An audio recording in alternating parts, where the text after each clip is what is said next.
I'm like, hey, listen, budgeting is a secret sauce to building wealth. You talk about like the importance and the value of budgeting. If I sat down with 10 people and I asked, do you keep a written budget? Written meaning you literally write it down, pencil, paper.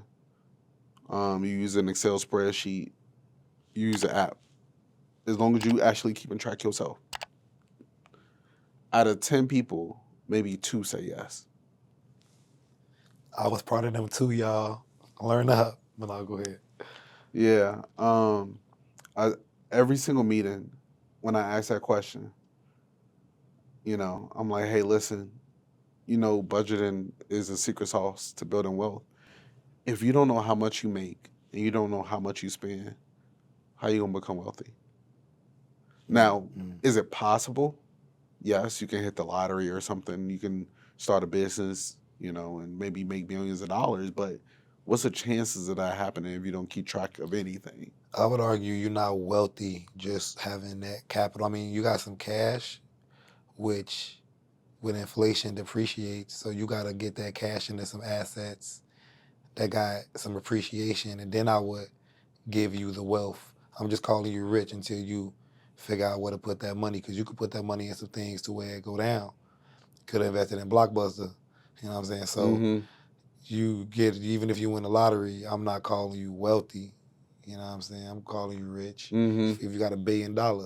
So if you financially illiterate, you're going to give it back. You don't give it away. You don't mess it up.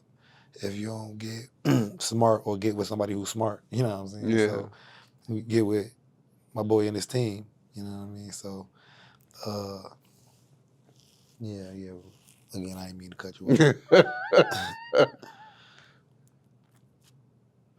Was you I mean, I could talk more about budgeting all day. No, I thought you. I mean, when it comes to budget, because you was cooking, you was talking about the secret sauce. Yeah, I'm like, I'm gonna clip that up. Yeah. But yeah, if you done with that, then I can talk about it a little bit more.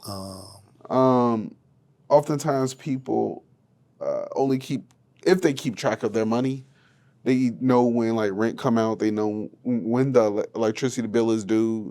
They keep track of maybe groceries or something like that, but they don't keep track of going out to eat. They don't keep track of when they go to the bar, the discretionary spending. So like if you ordering stuff off of Amazon and things like that, like how much money do you really have to even allocate to that? Because you might go over what you really got.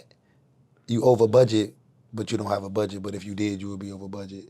Yeah, people are not keeping track of what they spend. So when you follow up with people and you find that people are starting to keep up with what they spend, are you seeing like, can you talk about some of the results or the changes that you see for the people who actually start to do that versus the people that don't? Yeah, for sure. I got a couple people that, when they become clients, I ask them, how often do you want to meet? Some people say they want to meet once a month. They want me to hold their hand and make sure that they budgeting. So every single month we'll get on the calendar and I'll ask them, how is budgeting going? Pull up your budget. Let me see the numbers for myself. Have you been saving money to your $1,000? Or have you been saving money to your 3 to 6, month of expenses? Have you been paying off your debt? You know what I'm saying? So like every single month they're coming in and I'm holding them accountable for the things that they said they wanted to achieve.